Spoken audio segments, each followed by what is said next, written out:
the DA is ready to vote for the increase in the VAT in substitution for the scrapping of the Expropriation Act.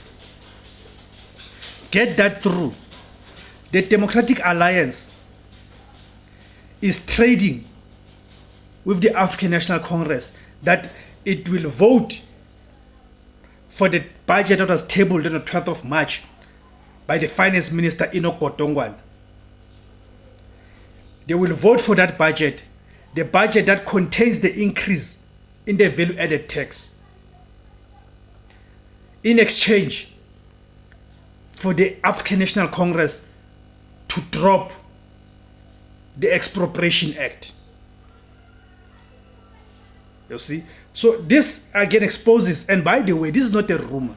This is what was said in public by the Finance Minister Enoch Godongwana, that the Democratic Alliance, they've come forward to the ANC, because remember the ANC needs, because now the ANC does not have the 50+1 majority in Parliament, in the National Assembly.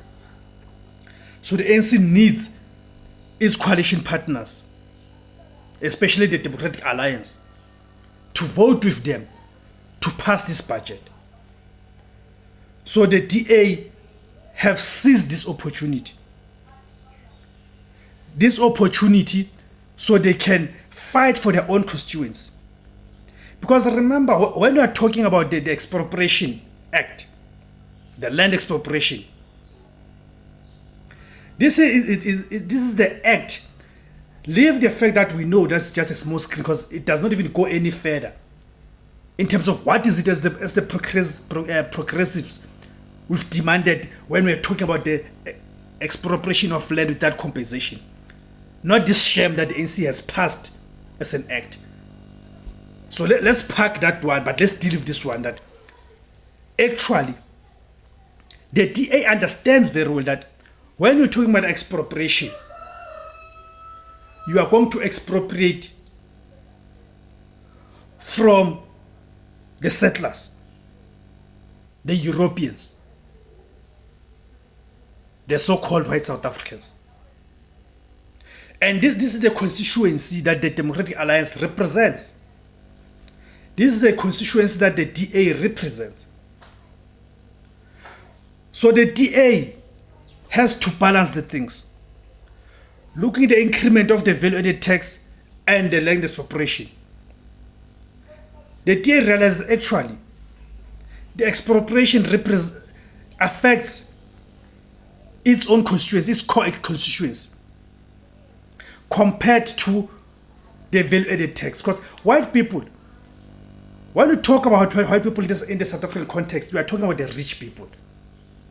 That remains a fact. I don't care who says what.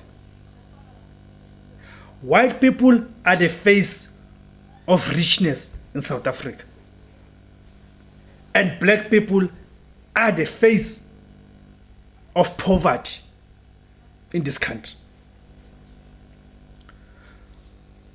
So, when we're talking about the value-added tax, white people, because they form the core of what we call rich people, they'll be able to survive that. They're unlikely to feel any pinch. People who are going to feel the pinch of an increment in the value-added tax are the poor people. And poor people, who are the poor people? It is black people. Okay? So now the DA finds itself in a situation it has to choose. Now the DA has to reveal its true colors. Not that its own true colors have not been out there, but to those who are ignorant, to the untrained eye. Because for you to be able to grab all of this thing and grasp this thing, it means ideologically you must have received a certain training ideologically for you to be able to see the DA or any political party to see it for what it is, instead of what is it that they say, but in terms of how they act and how they move, especially when it comes to such matters. So now it is becoming very clear, even to the untrained eye, that the Democratic Alliance, it is for rich people, and rich people are white people. Hence, they are able to trade with the ANC to say, okay, ANC, we'll vote with you to pass the budget, a budget that contains the increment in the value-added tax, provided that you scrap the Expropriation Act. Because this Expropriation Act will negatively impact our constituency as the DA. And who's that constituency? It's the people who own property, people who own land. And you know who owns lands in this country? It is the settlers. So you sometimes wonder that black people who find themselves in the DA, not just voters, but people who are active, who actively find themselves in the DA, are they even aware of these things? Or is it a case of them ideological not having reached that stage where they are able to decipher and navigate these ideological questions? You see, you have to ask yourself that question. That how come? Because the thing is, even with this moment, those black people who are within the DA and those who vote the DA are still going to miss this key sign. This is a very key sign in terms of who does the DA represent in a bigger scheme of things. A key sign that reveals that actually who's the DA and what is it that they're all about. That when push comes to shove, the DA will not think twice about choosing white people over black people. And this goes against what have been said, that the ANC and the DA are ideological twins, because they subscribe to this notion of neoliberalism. And it's nonsensical to talk about liberalism and neoliberalism in a country which was ravaged by colonialism for over 400 years.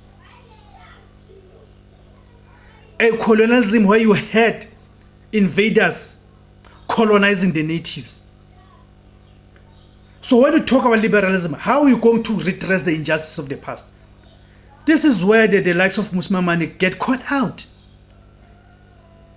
Because liberalism or neoliberalism does not allow you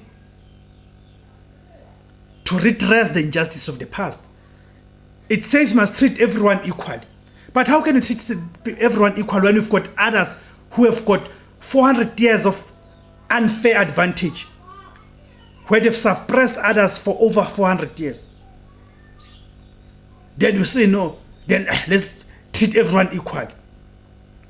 There can never be any equality in such a situation. It's a lie. It's a blue lie, like the blue DA. You see. So I just hope that some of the people, or even who will get to watch this video, begin to realize and see the DA for what it is. Because this moment actually has pushed the DA to an extent where it has to choose between black people and white people. And as expected, of course, the DA has chosen white people. Thank you for tuning in, guys. Remember to subscribe. Remember to like and share and comment. Let me hear your views. What do you make of this topic? Thank you very much, guys.